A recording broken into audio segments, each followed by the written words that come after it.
Философия айкидо включает в себя два важных компонента. Первый – это гармония души и тела, второй – конечно же, гуманизм. В свое время создатель айкидо Уэсиба еще искал искусство, посредством которого можно было защитить от трав не только себя, но и нападающего. Как вы догадались, уважаемые телезрители, мы в сегодняшней программе будем вести беседу про айкидо. Здравствуйте, уважаемые телезрители, в эфире программа «Арена», в студии я, Адилет Тимирланов. У нас есть в студии особенные гости, представители мира айкидо Кыргызстана. Это Сайдалиев Шерзот Маликджанович, директор клуба айкидо Сейсенкай, обладатель 5-го дана. К слову, хотелось бы отметить, уважаемые телезрители, что у нас в стране есть только два обладателя 5-го дана, и один из них Шерзот Маликджанович. Также у нас в гостях Сыдыков Алмаз, инструктор клуба айкидо, обладатель 3-го дана, и юная участница, также юная воспитанница клуба айкидо Алия Сапарбекова. Здравствуйте, уважаемые гости. Также, уважаемые телезрители, напоминаем, что у нас в прямом эфире работает горячая линия по номеру 65 66 39, по которому вы можете дозвониться и задавать свои вопросы. Итак, уважаемые гости, хотелось бы, как говорится, прям с первых уст узнать о последних мероприятиях, о последних новостях из мира айкидо Кыргызстана. Насколько мы знаем, были поездки в Анапу, в Россию, также в Японию. И хотелось бы поподробнее узнать об этих поездках. Цели, задачи и результаты. Вам слово. Добрый вечер, уважаемые телезрители. В рамках развития нашего клуба, развития айкидо в мире, ну и в частности у нас в Кыргызстане, были запланированы ряд мероприятий по, скажем, стажировке ребят, занимающихся в клубе, скорее всего, вот именно за пределами Кыргызстана. Дело в том, что, как и в любой сфере деятельности, и наш опыт показывает, пусть то ли будет там медицина, преподавание, наука, всегда было так, что люди выезжают, обучаются, возвращаются к себе на родину и пытаются это дело продвинуть. Айкидо это не исключение, и на этот год у нас была запланирована поездка в Японию на Гащуку и поездка в Анапу. Мы рады сейчас уже констатировать факт, что то, что мы планировали, нам удалось, и это осуществилось. Ну и если как бы начинать в хронологическом порядке, значит, с 22 февраля по 8 марта состоялась эта поездка. Организатором поездки был непосредственно наш сенсей, руководитель филиала Всемирного центра айкидо Ошинкан Доджо в России, Качан Александр Борисович, обладатель 6-го дана. Это уже как бы это мой учитель, человек, который ведет меня по этому пути. И этот раз в прошлый свой приезд он сказал, что эта поездка обязательно. Для тебя обязательно. Дело в том, что мы представляем именно филиал Всемирного центра Ошинкан Доджо в Кыргызстане. Почетным президентом клуба является непосредственно внук основателя айкидо Дошу Маритейру Ушиба. И в связи с тем, что мы представляем именно его в Кыргызстане, это уже было, так скажем, требование. Приехать в Японию обязательно. Но поездка в Японию носила такую цель. Это не просто поездка, а дело в том, что как бы Ошинкан клуб, инициатором создания этого клуба и инициатором названия этого клуба был непосредственно Дошу, внук основателя айкидо Маритейру Ушиба. Да. Раньше это называлось просто Московский филиал Всемирного центра айкидо. Но когда Маритейру Ушиба сам проявил такую инициативу, и он сам назвал нашу школу Ошинкан. Здесь есть три иероглифа, и переводится Ошинкан как «дом, в котором хранится сердце Уишибы». То есть один из иероглифов из имени Маритейру был включен в иероглиф Ошинкан. Поэтому это очень такое для нас важное понятие. Мы представляем именно эту школу. И техническим советником нашей школы является Курибайш Таканори Шихан, обладатель 7-го дана. И с этим сенсеем я познакомился в 95-м году, и практически с 95-го года с ним и с Александром Борисовичем я познакомился в 95-м году. И вот с тех пор я занимаюсь у этих людей. Почему я так вот издалека начал? Потому что это очень важно, когда ты представляешь школу, когда ты представляешь единый путь, обучаешься у одних и тех же людей. И в айкидо, и как в других боевых видах, не популярно перескакивать из секции в секцию, от одного учителя к другому учителю. Из одной То есть школы здесь в другую. очень, да, из одной школы в другую. Хотя, конечно, мир многообразен и многоликий, и человек может там иметь свой выбор, ради бога, никто ему препятствий не чинит. Но это не практикуется, нежелательно. И вот я горжусь тем, что в свое время я встал на путь у этих людей и продолжаю заниматься. И вот каким-то таким логическим завершением, ну даже не завершением, а скорее всего это уже таким, можно сказать, началом своеобразным, любой человек, занимающийся айкидо, конечно, мечтает побывать в Японии, позаниматься во Всемирном центре айкидо, узнать, что это, посмотреть, как это. Это одна задача, и я про нее расскажу отдельно. А вторая задача, дело в том, что как бы вся наша школа Ошинкан именно собирается в Японии один раз в году, именно в конце февраля, начале марта. И вот этот семинар этот раз проходил 29-й раз. Было очень много людей, где-то более 125 человек. И это было не в самом Токио, это было где-то 2,5 часа езды от Токио. Местечко называется Яманака-ко. Там есть озеро Яманака, это как раз у подножия у горы Фудзияма. Это вулкан, как вы знаете, да. И очень такое популярное место, туристическое. И как раз, видите, выбирается такое не в сезон, выбирается время не в сезон, чтобы людей поменьше чтобы человек был посвящен вот именно в тренировочный, вовлечен был в тренировочный процесс. И когда ты занимаешься в Японии, очень холодно, отопления нет. Я так понимаю, зимой это все происходит? Практически это зимой, это очень холодно. Отопления нет. В Японии не принято отопление, можно так сказать. Первая тренировка начинается в 6 часов. Утра.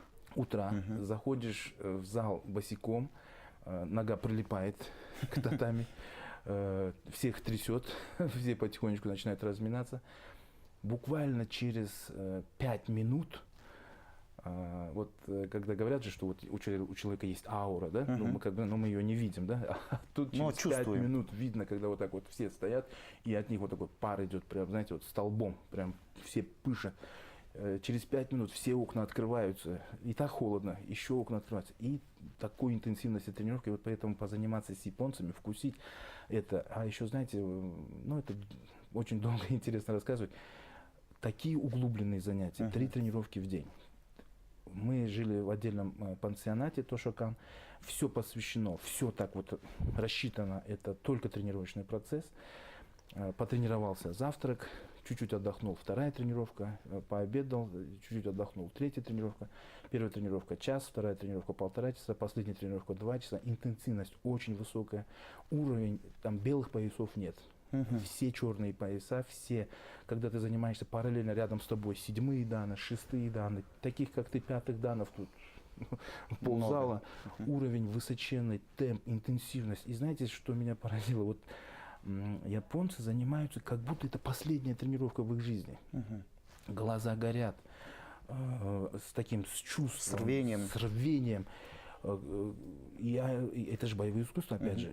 В процессе тренировки такое ощущение, что тебя хотят, я не знаю, там, разобрать на запчасти, да? Но это делается с таким, знаете, достоинством и с таким миролюбием. То есть поначалу, если ты не готов, ты можешь подумать, что здесь вот от тебя что-то хотят. Но через какое-то время, когда ты уже вовлекаешься в этот процесс, и ты сам начинаешь с такой же интенсивностью работать. Когда ты устаешь и думаешь, ну я как бы, может быть, я посижу, даже такой мысли даже нет, потому что рядом с тобой занимаются старшие товарищи, которым 65, 70, 75, 78 лет. И для всех единые стандарты, то есть все в одно время? Конечно, каждый занимается в меру своих физических возможностей, но они же не останавливаются. Темп очень высокий. Ну, я же говорю, это очень долго рассказать, когда во время... понимаете, я хотел бы подчеркнуть такой момент, особенно для тех людей, кто занимается айкидо и вообще другими боевыми искусствами. Хотелось бы подчеркнуть, когда ты можешь, например, прийти в штаб-квартиру айкидо, зашел, отдал свою членскую карточку международную, оплатил день тренировок, и ты можешь заниматься у любого сенсея. Зашел, у одного позанимался, у второго. И так ты можешь заниматься месяц, там, годы, недели, ну, насколько у тебя виза позволяет, ты столько можешь заниматься, да? В итоге есть такое мнение, что люди говорят, вот я занимаюсь у Доши, у Маритери Ушиба, вот я занимаюсь там у того сенсея, а тот сенсей даже не знает, что ты называешь себя его учеником, там, допустим, да? Это одно дело. Ты пришел, позанимался, ушел. Уехал. Даже можешь вернуться к себе на родину, а тот сенсей даже имени твоего, допустим, не помнит, например. Да? Это одно дело, когда люди вот приехали во Всемирный центр, потренировались. То есть нету постоянства. Это одно дело. А вот другое дело, когда ты принадлежишь именно одной дороге, одной школе. В этой школе есть руководители, и здесь ставятся конкретные задачи. Все мероприятия заранее планируются.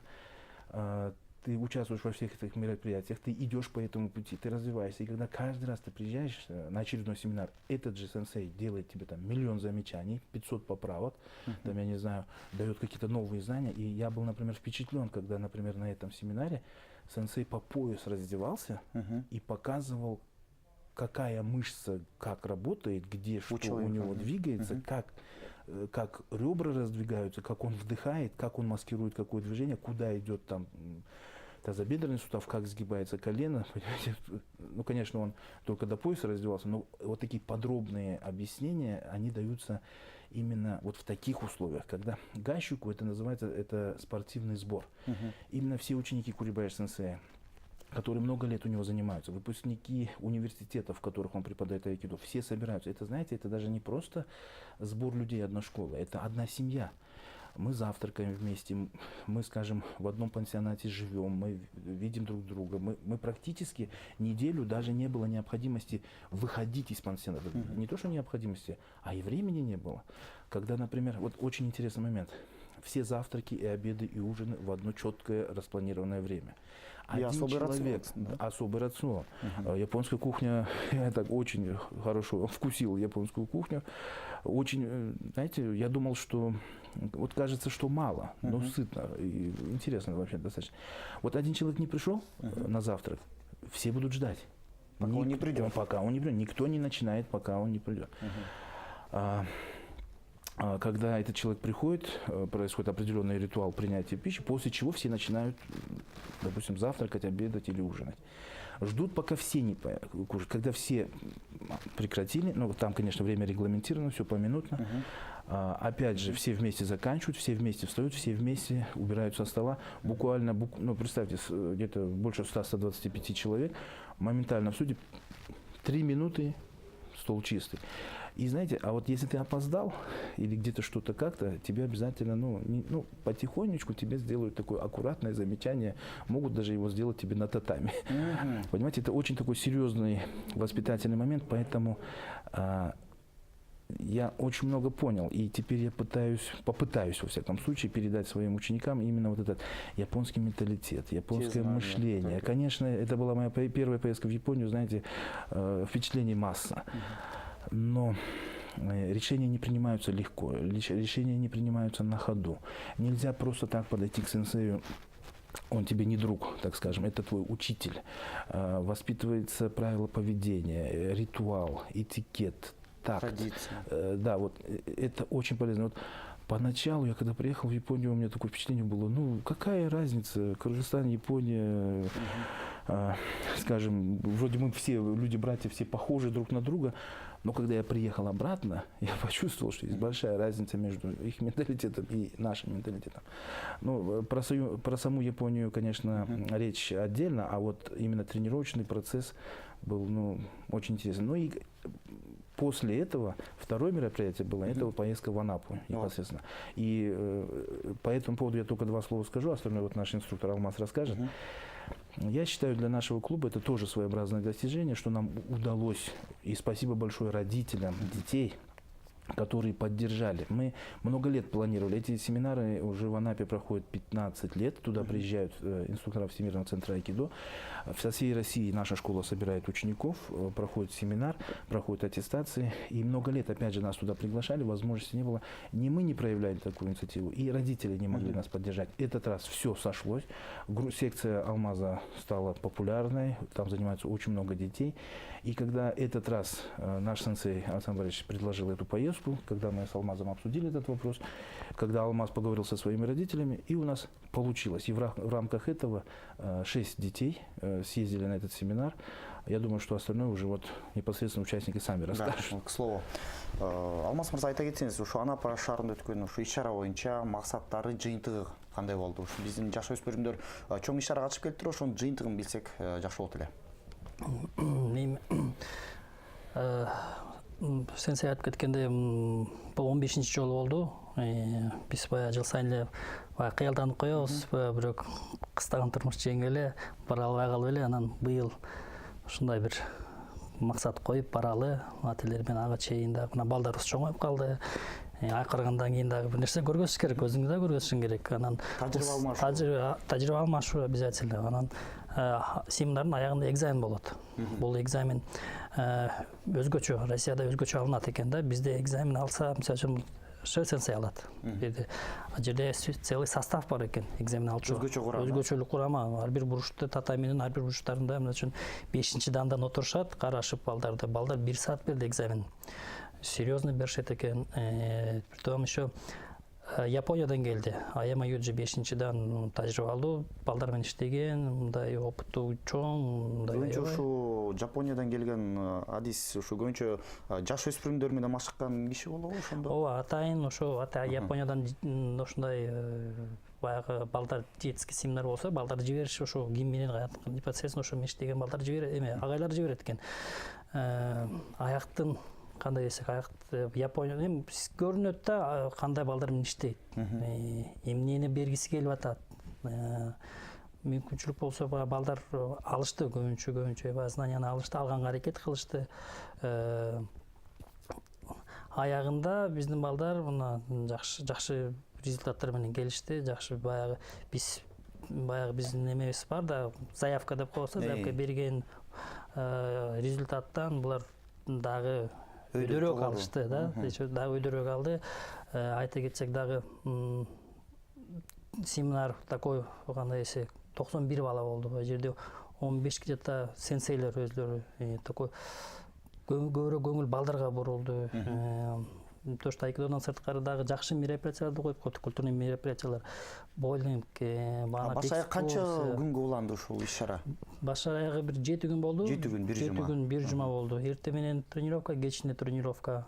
Кайра эле баягы 1 сааттык, бирок мындай аябай плотный да, балдар жөн эле тынбайт.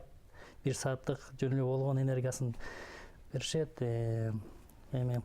Шу балдар менен сиздер менен чогуу дагы кимдер коштоп барды? Ата-энелерденби же дагы машыктыруучуларданбы? Жок, мен жерде 6 бала менен кеттим. Мен бирок 6 бала бир кишиге жетиштүү эле болот экен да. Если 10 бала болсо 2 агай же 1 ата-эне обязательно болуш керек экен. 6 бала менен оңой эле болду. Балдарыбыз да мындай тартиптүү, кандай десек, мындай маселе болгон жок. Маселе болгон жок, проблема болгон жок. Эчтеке мына балдар азыркы балдар кандай мобильныйраак экен да, баягы биз пересадка болсо булар баягы каерден чыгып кай жерден кириш, булар мындай кандай десек, мындай жеңил болду. Мен бул балдар менен как айтып орусча айтканда повезло болду. Бул эми бар все такие жакшы, тартиптүү, эч бир тияка барып бир тартип бузулган жок. Мындай сезишти, бар жоопкерчиликти сезишти, биз баягы сыртта жүрүп атканыбызды сезишти. Эми калган может быть Алия айтып берет, бизде баягы эң бир кыз мына 5 эркек бала, анан 1 кызыбыз бар. Жалгыз кызыбыз барды. Муну дагы бир жигитибиз биринчи дан алып бизден тренировка кылып азыр кичине эметип калды. Бизнесмен бир жакшы жигит Талант Бегалиев деген да каржылап берди самолетун. Ага да бир ушул мүмкүнчүлүктөн колдоно кетип рахмат айтып коелу. Калган мүмкүн баягы впечатлениесин Алия бөлүшсүн. Алия, вот скажи, давно ли ты занимаешься айкидо? И кто побудил тебя, кто подтолкнул, чтобы ты занимался айкидо? То есть, очень интересно, все-таки хотелось бы узнать твой личный путь, когда он начался и где? Ну, я начала ходить с 4 класса. Раньше ходил мой брат, но только он бросил. Мне очень понравилось, как он занимался, и я захотела тоже попробовать. А вот скажи, вот насчет мероприятия, которое прошел в Анапе, вот как тебе понравилось, какая была атмосфера? Тебе не было трудно, все-таки ты одна девушка, остальные все парни, там еще мероприятия, тренировки. Да и вообще, как все-таки тренируешься? Вместе, ну, не отстаешь от парней или у тебя все-таки индивидуальная тренировка? У меня нет индивидуальной тренировки. То есть с общей группой тренируешься, проблем никаких нет? Проблем никаких нет. Мне не трудно тренироваться, и мне там очень понравилось. А что именно запомнилось именно вот в Анапе? Больше всего мне запомнилось Черное море. Черное море. Ага. Отнюдь не айкидо, да? Не мастера. Ну да. приятное с полезным. Ага, отлично. А вот в рамках мероприятия, вот какие еще моменты тебе понравилось лично? Что ты для себя лично отметила? Ну, тренировки, Тренировки. там очень хорошо тренируют. И А вот соперницы из других участников были сильные или мы вроде одинаково одинакового уровня, да? Отлично. Итак, уважаемые гости, у нас есть звонок в студии. Давайте послушаем вопрос. Здравствуйте, уважаемый наш телезритель. Здравствуйте, Катарка Спорт. Здравствуйте, мы вас слушаем. Я из города Бишкек звоню, меня Сагымбек зовут. Вот у меня вопрос к представителям айкидо. Я вот сына хочу отдать в секцию айкидо. Куда я могу обратиться по адресу, если можно, пожалуйста? Большое спасибо. Мгм. И хотелось бы сразу же дополнить вопрос нашего телезрителя. Со скольки лет лучше или как-то предпочтительнее заниматься айкидо? Есть ли какие-то возрастные ограничения? Ну, по поводу, лично мое мнение, я считаю, что ребенок айкидо должен заниматься ориентировочно с 8 лет. С 8 лет. Когда он начинает уже понимать, как это делать, когда есть определенная дисциплина, порядок, ребенок уже втягивается. Как в прошлый раз я говорил, что считается, что преподавание айкидо как боевого искусства начинается с 12 лет. С 12 лет. До 12 лет это физкультура способом айкидо. То есть это различного рода, Подготовка именно. различного рода упражнения, но в этих упражнениях мы используем элементы айкидо.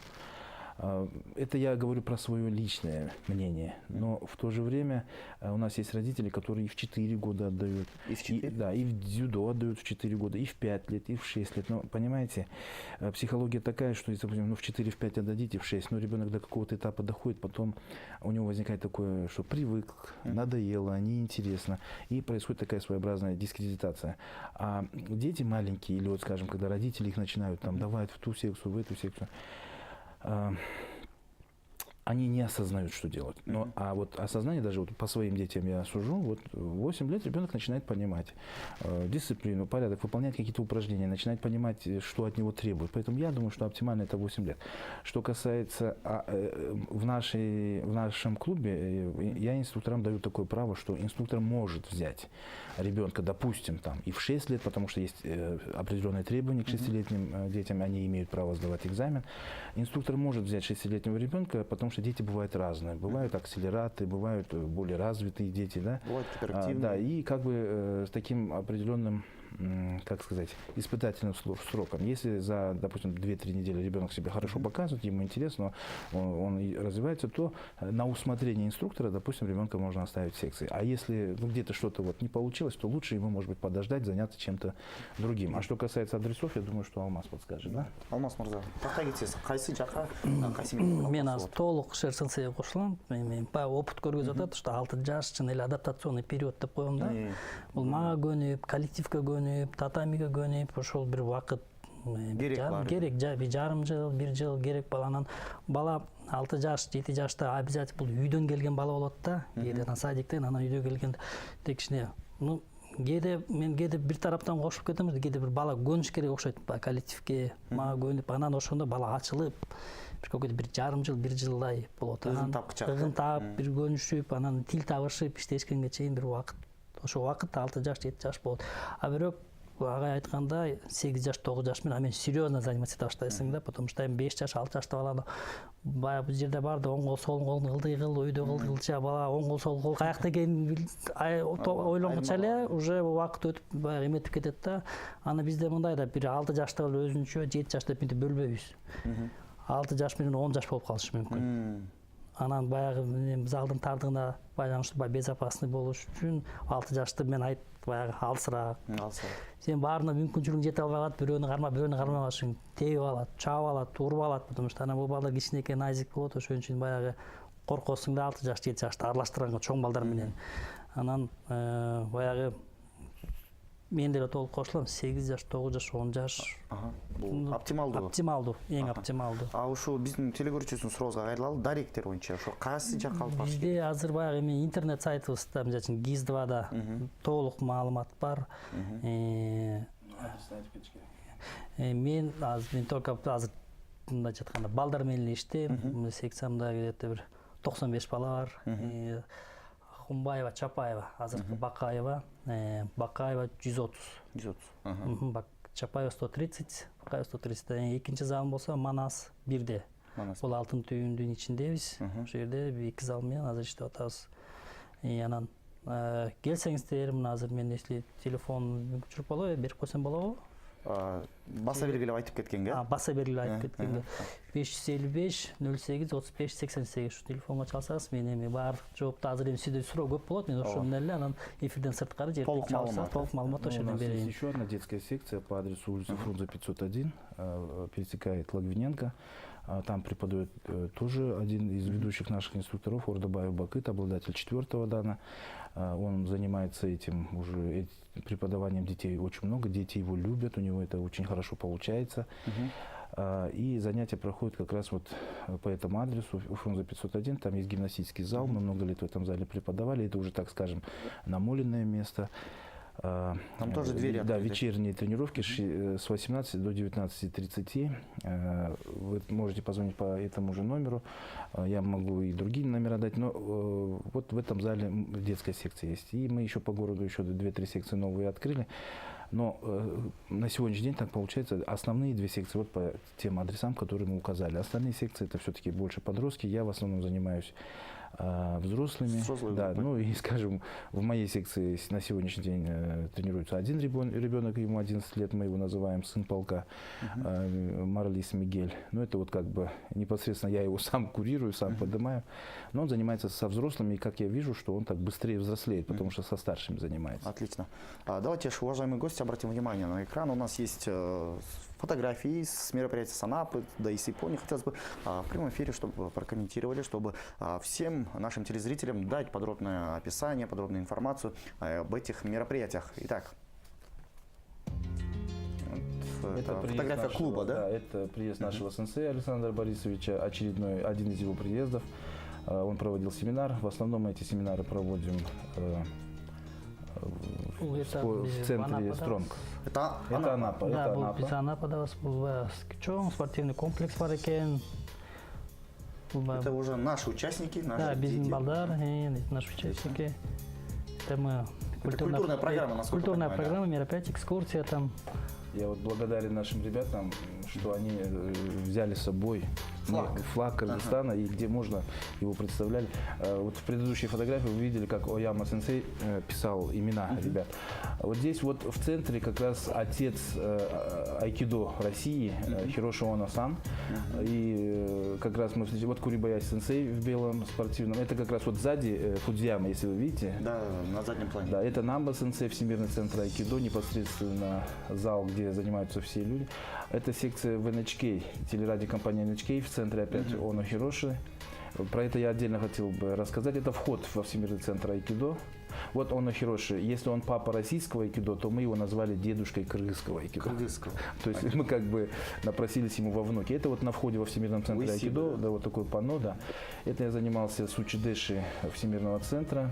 Один из Венгрии, один из японец непосредственно. Очень активные ребята. Это сад. Возле Фудзияма, да? Нет, это непосредственно в Токио. Это такой сад, ну, очень красивое место. Они так умеют облагораживать это все. И если не ошибаюсь, вы попали именно в тот период, когда было цветение вишни, Именно сакура, так, да? Именно, да. Но сакура зацвела на месяц раньше. На месяц раньше. Да, на месяц раньше. И здесь в Токио было теплее, чем в Яманако. Яманако — это вот подножие горы, там, в общем-то, достаточно холодно было. Я вот сейчас вот как раз увидел фотографии и хотел вот рассказать одну очень интересную вещь. Понимаете, что было интересно, что именно Александр Борисович, вот именно в Японии, именно в присутствии Оно-сана, в процессе общения просто возникли вопросы, а как вот все получилось? И вот эта история, как Хироши Оно, будучи, он работает на телерадиокомпании NHK на русскоязычном вещании. Он приехал на стажировку в Москву как раз по русскому языку. И тут встречает ребят, которые занимаются карате. Среди них Александр Борисович Качан. Ну и как бы постепенно кто-то через какие-то руки узнает, что есть японец, который обладатель первого дана, может показать айкидо. И вот начали его спрашивать. В общем, это долгая история, но факт, что в один приезд он показал, начал тренировать, второй приезд начал тренировать. Александр Борисович проявил там какую-то инициативу. И так пошло, что Александр Борисович, в общем, в итоге вот так появился филиал Всемирного центра в Москве. И вот, знаете, вот это было очень интересно. А Хироши Оно приехал не сам. Его как бы делегировал внук основателя. Потому что в NHK он тренировался в этой секции. Потом пришел Курибаэш-сенсей, потом они познакомились, потом он приехал, потом тот поехал, потом семинар. Потом... И вот знаете, вот это чувствовать, что ты оказываешься вот в этом котле, что ты варишься с этими такими великими мастерами, и что, и как это происходило, и как вот через них, через Ситалиеву Гульмизу Аскарбековну, президента Федерации айкидо, я занимаюсь у ней, потом вот так вот получилось, и вот мы теперь сейчас представляем этот клуб, понимаете, и вот ощущать, что ты вот в этой струе, вот в этом потоке энергетическом, да, что ты классно с этими людьми, что ты принадлежишь этой школе. И наш путь развития именно школа. Мы представляем школу. Это, знаете, я же говорю, приехать в Токио, потренироваться во Всемирном центре айкидо, это одно дело, неделя там. А вот когда ты вот понимаешь, как это произошло, и вот как раз... Вот хотелось бы, вот, извините, что вас перебиваю, Шерзат Аликжанович, вот в продолжении нашей темы, но в продолжении вот того выбранного пути, вот, а как обстоит у нас в регионах дела, то есть с секциями, с мастерами, с тренерами, с участниками, как вообще в регионах у нас в стране развивается айкидо? Единая или программа вот, развития айкидо у нас в стране? Или все-таки каждая школа по своему пути все-таки развивается? Ну, если глобально посмотреть на ситуацию, дело в том, что стиль, который развивается в основном в Кыргызстане, называется айкикай. Айкикай – это чистый вид айкидо, который нам завещал о-сенсей Марихей Усиба. С целью развития айкидо в стране существует Федерация айкидо Кыргызской Республики, президент Ситалиева Гульмиза Аскарбековна, обладатель 5-го дана. Федерация айкидо Кыргызской Республики имеет филиалы во многих городах, в Аше в частности, в Джалабаде, уже в селах, и в Сокулуке есть, и в Новопокровке есть, и в городе много секций. А в других областях, Талас, Нарын? Я думаю, что, возможно, там тоже есть, но я не владею полной информацией. У нас филиал в Нарыне. Мы много лет развивали филиал в Нарыне. В городе Нарын, да? Да, потому что сам Алмаз из Нарына, и он первый, кто начинал там в Нарыне преподавать айкидо. Сейчас у нас там есть инструктор, обладатель 2-го дана, Азамат Усбеков. И у нас был филиал в Джалабаде, но там возникли определенные трудности. Инструктор, обладатель 3-го дана в Джалабаде есть, но секции пока что, вот, скажем, он приостановил свою деятельность, но мы там ведем работу о том, чтобы эту секцию все-таки возродить и начать работу. Понимаете, я вот хотел подчеркнуть такую вещь. Дело в том, что айкидо не зависит от нашего мнения о нем. Айкидо будет развиваться независимо от нас. Есть люди, которые развивают айкидо в мире. Это очень серьезное учреждение, вот Всемирный центр айкидо, которым руководит, опять же, внук основателя айкидо. И эти люди, которые планируют на года вперед, где какой семинар, в какой стране, какой шихан, в какую страну поедет. К нам, например, приезжает Мори Шихан, обладатель 6-го дана, он приезжает в Федерацию айкидо Кыргызской Республики. В наш клуб в прошлом году в ноябре приехал Хироюки Намба-сенсей, обладатель 6-го дана, кстати, на фотографии он тоже был. В рамках поездки в Японию я встретился с обоими шиханами, и мне удалось с обоими из них позаниматься. Ну и, скажем так, передать привет и там сувениры. Вот, поэтому других стилей айкидо в Кыргызстане, ну, я пока не знаю. Да, существует там Йошинкан айкидо, Томики айкидо, но в Кыргызстане так вот исторически получилось, что айкикай преобладает. И вот тут я хотел бы еще подчеркнуть одну очень важную деталь. Вот среди людей, занимающихся айкидо, вот появились такие, кто имеет возможность выезжать за рубеж. В Европу, в Азию, в Юго-Восточную Азию, на другие континенты, в Турцию в частности, да. И вот они, вот я понимаю, с одной стороны их можно понять. Вот они поехали в Турцию, есть возможность такому-то сенсею пойти на семинар, они туда пошли. Потом есть возможность другому сенсею пойти, они туда пошли. И вот, но не так все свободно в этом мире. Вот, например, я не могу себе позволить ездить по разным странам, по разным мастерам. И по разным как бы потому школам, что и по разным школам. Мне бы хотелось для развития что-то увидеть для себя, но в то же время я должен понимать, я еще то, что в нашей школе есть, я еще все не знаю, не изучил. Поэтому я, скорее всего, посвящу себя этому направлению и лучше буду стараться ездить на семинары Александра Борисовича, буду стараться ездить на семинары Курибая-сенсея, буду стараться вот, в Японию чаще, чтобы это возможно. А вот, понимаете, это по алгоритму, своеобразное распыление. Вот там есть люди, которые и боксом занимаются, и дзюдо занимаются, и карате занимаются. Вот я считаю, у меня жизни не хватит айкидо понять.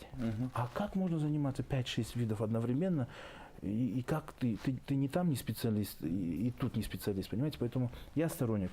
Вот встал на одну дорогу, пошел за одним человеком, изучаешь одну вещь. Вот об этом. И вот как раз на фотографии был такой момент. Нас пригласили на тренировку в корпорацию NHK. Понимаете, я захожу в секцию 10-12 человек, самому молодому 65 лет. Самому молодому? Самому молодому 65. Ну, кроме нас, троих. А самому старшему 78. На этом, вот когда мы на Гащуку были, на Гащуку прям, знаете, Курибай-сенсей прям так встал и сказал, знаете, вот впервые на нашем Гащуку есть представитель из Кыргызстана. Нас должно было быть 2 человека. Мой заместитель Болот Исаков должен тоже поехать, но у него был очень плотный график, у него тоже там свои были проблемы с работой, он не смог. Но Курибай-сенсей подчеркнул, что вот впервые на Гащуку, не в Хомбудоже, а вот на Гащуку есть представитель из Кыргызстана. Люди удивились, и он говорит, на следующей тренировке, чтобы вы мне сказали, где находится Кыргызстан. И на этом же семинаре было подчеркнуто, оказывается, в нашей школе в этом году несколько человек получили 7-е, 6-е, 5-е данные.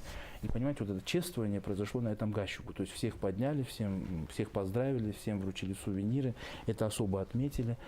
Было, знаете, очень интересно увидеть японцев изнутри. Вот изнутри они другие. Понять все. Да, это было очень интересно. Я думаю, что в рамках одной передачи я не смогу это все рассказать, но впечатления, которые, это мои впечатления, но я постараюсь как смогу передать этим людям, своим ученикам, но в то же время я бы посоветовал самим съездить. Найти возможность и самим съездить. Иначе я просто не могу передать словами все, что там увидел. Отлично. Вот в продолжении нашей темы насчет развития в регионах, ошо Алмаз мырза айта кетсеңиз, ошо региондогу секциялардын өнүп өсүүнүн башкы маселелери бул машыктыруучуларбы же элдер ошо айкидо жөнүндө маалыматы жоктугу, ошо маселелерди баса белгилеп кетесизби?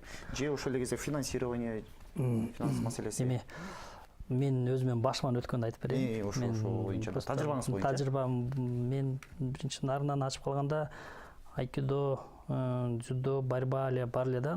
Башкалар бар. Эң популяр залдары бар. Анан кээ жерде баягы эми биз тоо жер болгондон суук болуп, анан баягы кышкы жайкысыңбы, күзгүсүңбү билинбейт. Анан кышкысын жылып атпатты. Помещение кирип болот. Анан көбүнчө мына ошо кездерде Шел-сенсей жардам берип атты. Өзүмдүн инициативам менен жанагы Азамат экөөбүз ушундай бир колдон маттар жазап, ошо простойствого кирип, бир подвалдардан аренда алып, бир иштедик да. Убакыт бирок мындай десек, азыркы мезгилде, например, эми бардык эле население, например, бардык эле эл мисалы үчүн бокс тандай бербейт. Борьбатан деп ар кандай эл эми көпчүлүк да. Анан ошондо кээде баягы чоңдошто сезбейт да, биз дагы кетип баягы эшик такылдап барабыз. Биз монда ачалы, монтели, мондай иштер издейм. Бизде баягы зданиялар алардын колунда да кээде баягы мындай үчүн айтканда ошолордун мисалы үчүн келе мынтайлы деген предложение аз болот да, баягы аны моюнга алыш керек. Давай жаштар, сен минтип келсең кел, аны бизден эмне керек деген бир эмеге жолуккан жокмун. Мен чынын айтсам, мына бизде азыр мына экинчи дан тажрыйбасы чоң, мына Европада да окуп келди. Азыр мына залды сүйлөшүп калсак, кээде бул залга барсам бербейт, тиги залга барсам бербейт. Буга кирбейсиң, буга кирбейсиң десем, эчкимдин иши жок. Ушундай бир кайдагерлик эме бар да. Анан башка видтерге барсаң, борьбага барсаң, мындай. Башка жактан издечи деп, башка жерге барсаң да баары ким өзүнүн территориясына киргизбейт да, ошондой бир конкуренциябы, эмне бир кызматтыштык жогорку деңгээлде эмес, кызматтыштык жок болгон. Анан бирок бир ачылып кетсе, мындай өнүгүп кетсе, бул жакшы эле. Бул абдан мындай жакшы сонун эле болмок. Аларда региондордон келсе, региондор мына азыр жол ачылып калды, мына Анапага мына биз пландаштырып атабыз, кийинки жылдары уже мына биз 6 баламен баштадык, азыр предварительно мындай санап эметип 20 баланын списогу түшүп калды. Мындай эле баягы уже биз бир барып келип, мына балдарда бөлүшөт да фемилер менен.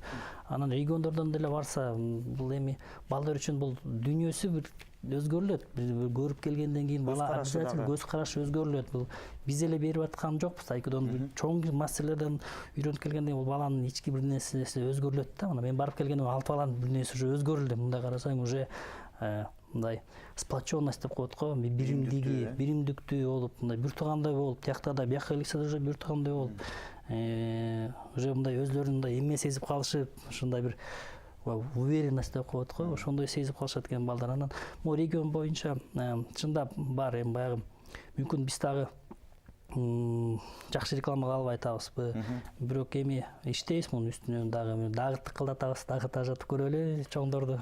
Сөз түрдө демек иш-чаралар жүргүзүлөт. Суроом боюнча ошо Алия, вот скажи, были ли моменты, когда вот ты хотела бросить айкидо и заняться чем-то другим? Ну, думаю, тренировки, любые тренировки в любом виде спорта очень тяжелые, то есть изнурительные, энергозатратные.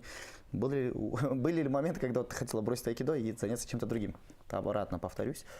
Не было таких моментов, потому что мне айкидо очень нравится, мне легко заниматься, там, легко учить приемы, запоминать все, и мне не было трудно.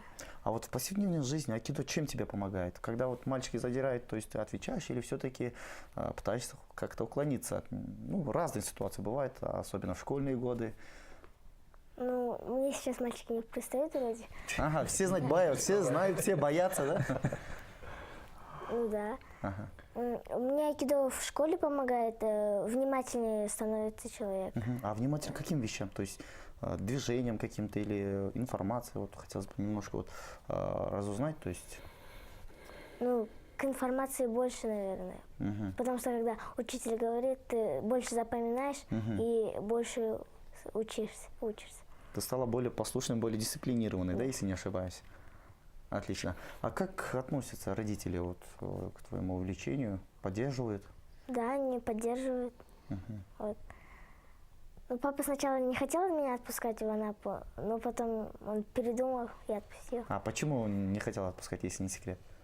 Ну, потому что он боялся, там, что случится, разобьешься на самом месте. Ну, это, конечно, это все святое, родители, да, это понятно, вполне ожидаемо. Вот хотелось бы узнать, вот были, вот, когда вот получала травмы, ушибы? Нет, не было. То есть вообще, ну, оно и к лучшему, в принципе. А вот вообще во время тренировки вот не устаешь ли ты сильно? Вот, как ты совмещаешь учебу плюс занятия? Не мешает ли учебе вот, твои занятия в айкидо? Ну, вроде не мешает пока что. То есть успеваешь, да? Да, успеваю. А вот хотелось бы узнать все-таки о планах. Вот, наверное, каждый ученик мечтает там стать обладателем дана, думаю. Вот, какого дана хотела бы ты стать обладательницей, если вот прям говорить прямо? Ну, я хотела до конца, до 10-го дана до постараться 10-го дойти. дана. Ага, отлично. Ну что ж, прям отличные амбиции, полностью, думаю, и телезрители поддержат. И хотелось бы сказать, что вот айкидо очень специфичный вид единоборств. Вот в продолжении нашей темы хотелось бы, Шерзот Маликжанович, выяснить один момент. Ну вот подметили, да, вот в некоторых случаях нету поддержки со стороны государства, да, в некоторых моментах люди как-то вот прохладно относятся. А вот какие попытки делаются для развития, то есть вот именно со стороны федерации, со стороны вашей школы, то есть вот все-таки вы говорили, что айкидо развивается очень динамично, а вот у нас в стране в частности, про стратегию развития. Немножко хотел бы вот, поддержать Алмаза. Понимаете, какая ситуация? Дело в том, что люди смотрят на айкидо с точки зрения спорта. Но мы не относим айкидо к спорту. Это образ жизни. Да, это образ жизни. О-сенсей говорил, что это боевое искусство. То есть айкидо очень эффективно в бою. Потому что ну, мы же не все показываем. Одно дело, как это происходит на татами, а другое дело, как тебе приходится себя в жизни защищать. Понятно, что мы не ставим себе в ранг вместе, там, я не знаю, со спецслужбами какими-то, у каких там другие задачи стоят.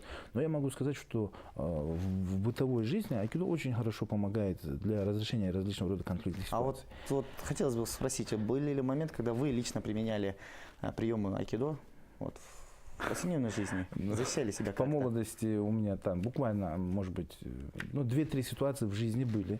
Они были достаточно эффективны. Приходилось, когда вот, например, вот даже, ну, однажды это случилось на работе, когда пьяный человек зашел и был агрессивен, и он просто взял со стола горячий чайник, а мы с коллегами как раз были, ну, скажем, на обеде.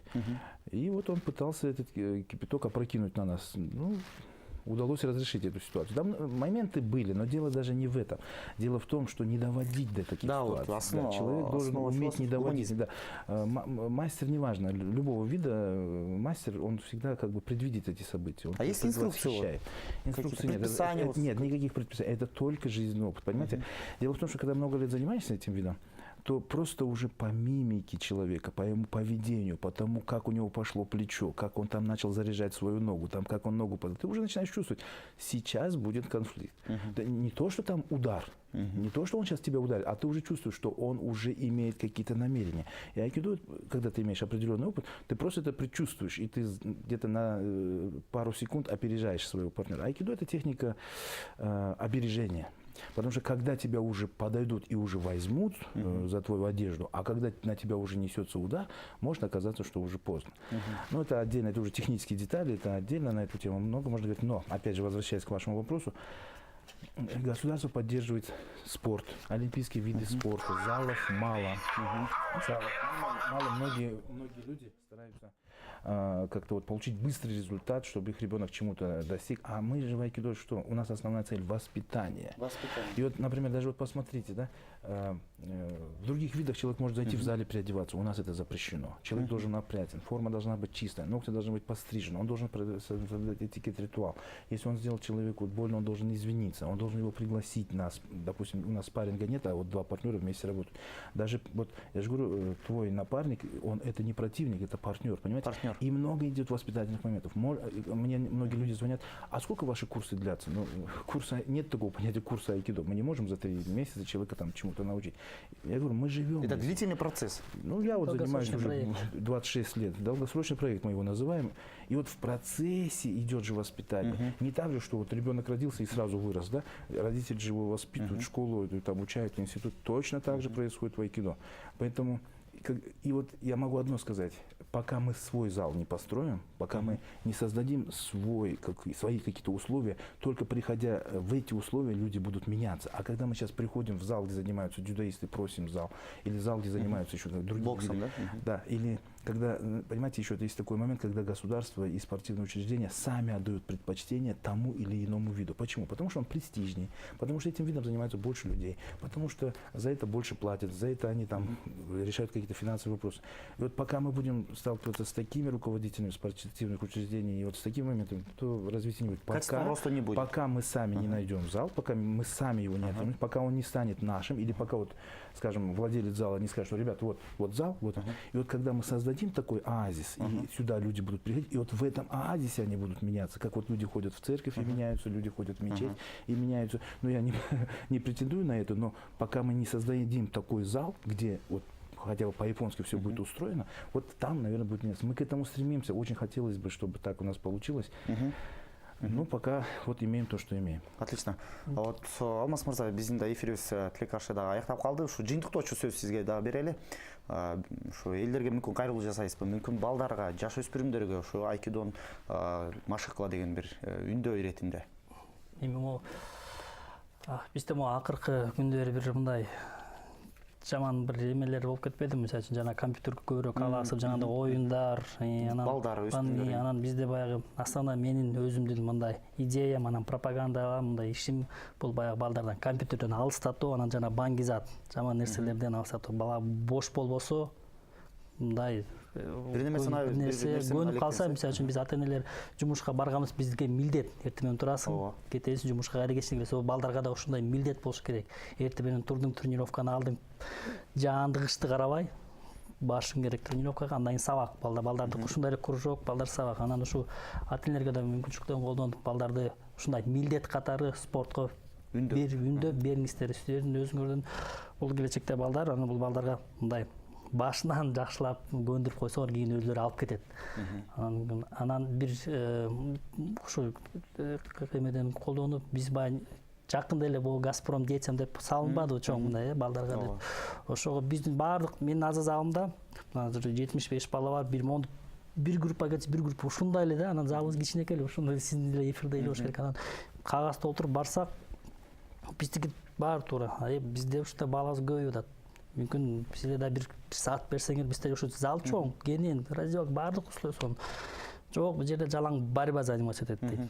Анан эми барлық дүние жүзүнүн баары борьба этсе болбойт тур, может быть, мүмкүн башка жагынан да балдар чыгат десек, жок, борьба дейт. Анан ушу бир эле ушундай бир Газпромдун директору ушинтип аткандан кийин анан башка чиновниктер башка нерсеге уже сөз чок болуп атканда анан кээде ушинтип дейт, нааразы болуп каласың деп, эмнеге ушундай баардык жактан деле өнүкпөйбүз.